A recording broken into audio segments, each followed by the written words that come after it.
तथागत बुद्ध की शिक्षाओं में विरोधाभास तो होता नहीं है, लेकिन वह कई बार दिखाई जरूर पड़ता है।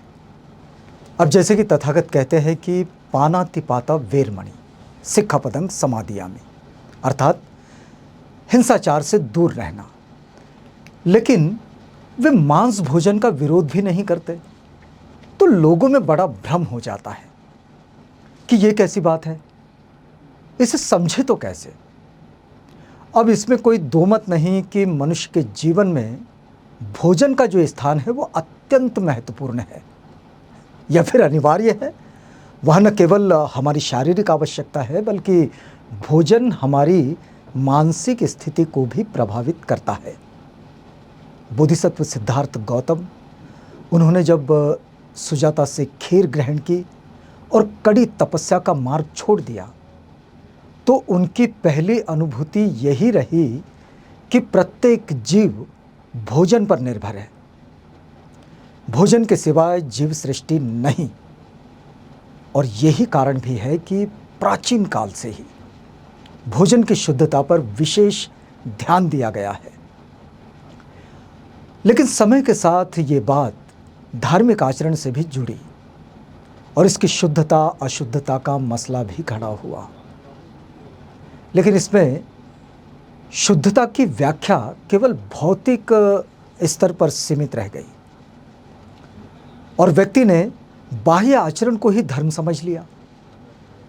तो क्या भोजन का स्वरूप ही व्यक्ति की धार्मिकता और पवित्रता का मापदंड है? ये सवाल होता है।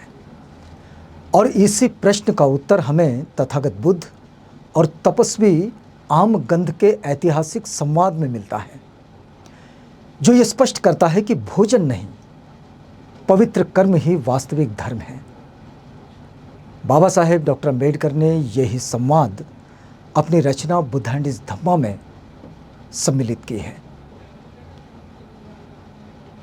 आइए इस संवाद से जुड़ते हैं। यह उस समय की बात है जब तथागत बुद्ध इस धरती पर थे। उस समय उत्तर भारत की हिमालय की पर्वत श्रृंखलाओं के बीच गहन तपस्या में लीन एक तपस्वी रहते थे।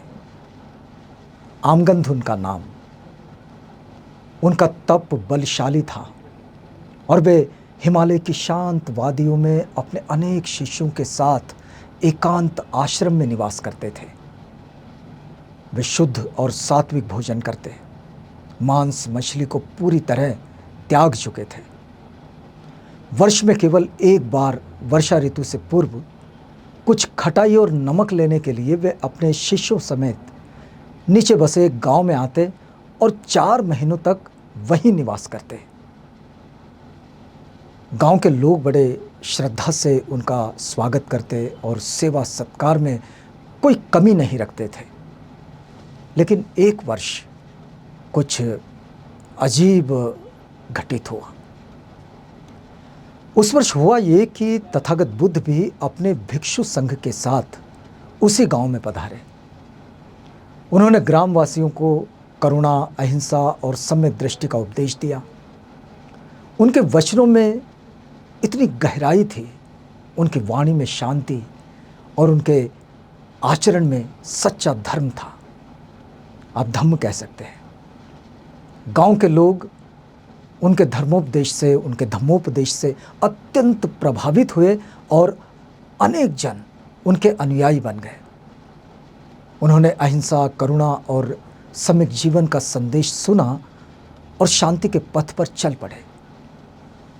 अब कुछ समय बाद तपस्वी भी अपने शिष्यों के साथ उस गांव में पहुंचे।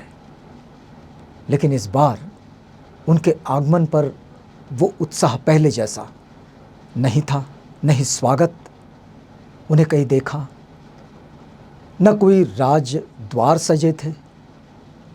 ये देख तपस्वी अत्यंत दुखी हुए। उन्होंने लोगों से जब उसका कारण पूछा तो उन्हें पता चला कि गांव वाले अब तथागत बुद्ध के अनुयायी हो गए हैं और उनका हृदय अब बुद्ध धम्म की ओर झुक चुका है। आमगंध को इस बात पर खासा क्रोध आया।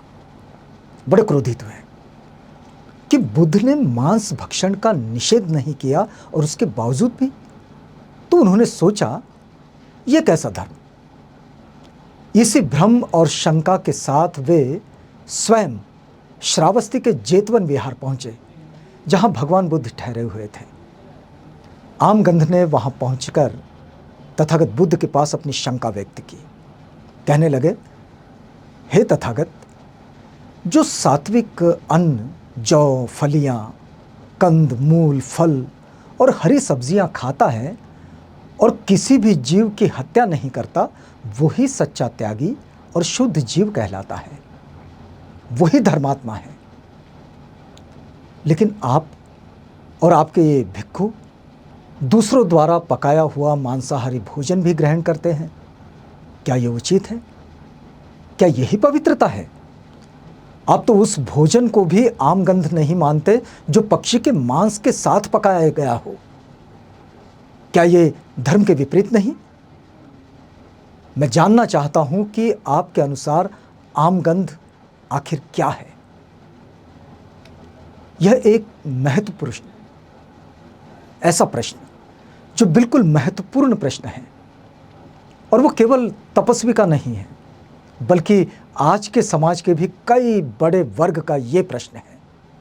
क्या केवल मांसाहार ही अधर्म है? भगवान बुद्ध ने जब ये प्रश्न सुना तो शांत स्वर में मुस्कुराए और उत्तर दिया, हे तपस्वी, केवल मांस खाना आमगंध नहीं है। सच्चा आमगंध तो वो है जो मन, वचन और कर्म में अपवित्रता के रूप में बसता है। उन्होंने आगे कहा कि जीवों की हिंसा करना, झूठ बोलना, चोरी करना, दूसरों को पीड़ा देना, वासना में लिप्त होना, ये सब आमगंध है, न कि मांस का भोजन। अपने इंद्रियों पर नियंत्रण ना होना, मिठास और सुखों की लालसा, दुराचरण, कपट और मिथ्या दृष्टि, ये है असली आमगंध।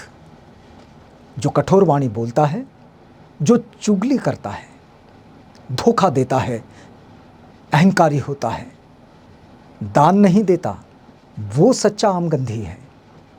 जो द्वेष, ईर्ष्या, क्रोध, घमंड, छल और अहंकार से भरा हो, जो सदा दूसरों को नीचा दिखाने को तत्पर रहता हो, वो अपने लिए बुराई के द्वार खोल लेता है, चाहे वह मांस खाए या ना खाए। जो ऋण लेकर नहीं चुकाता, बहाने बनाता है, वो जीवन का वास्तविक पतन करता है। असंयमित मन, दया से रहित, कठोर और आदरहीन व्यक्ति ही वास्तविक रूप से दूषित है। तथागत आगे कहते हैं कि लोभ और द्वेष से प्रेरित होकर जो प्राणियों पर अत्याचार करता है, वो ही बुराई का अधिकारी है, नरक का अधिकारी है, चाहे वह बाहर से तपस्वी जैसा ही क्यों न दिखे। केवल मांस छोड़ देने से, सिर मुंडवाने या भभूत लगाने से कोई शुद्ध नहीं हो जाता। सच्ची पवित्रता तो तब आती है जब मन शुद्ध हो, संदेह दूर हो और धम्म के मार्ग पर संयम से चला जाए।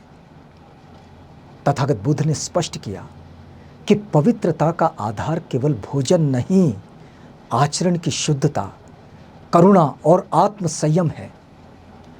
जो व्यक्ति दूसरों के प्रति हिंसक, कपटी और निर्दयी है, वह चाहे जितना सात्विक भोजन करें, वह पवित्र नहीं हो सकता।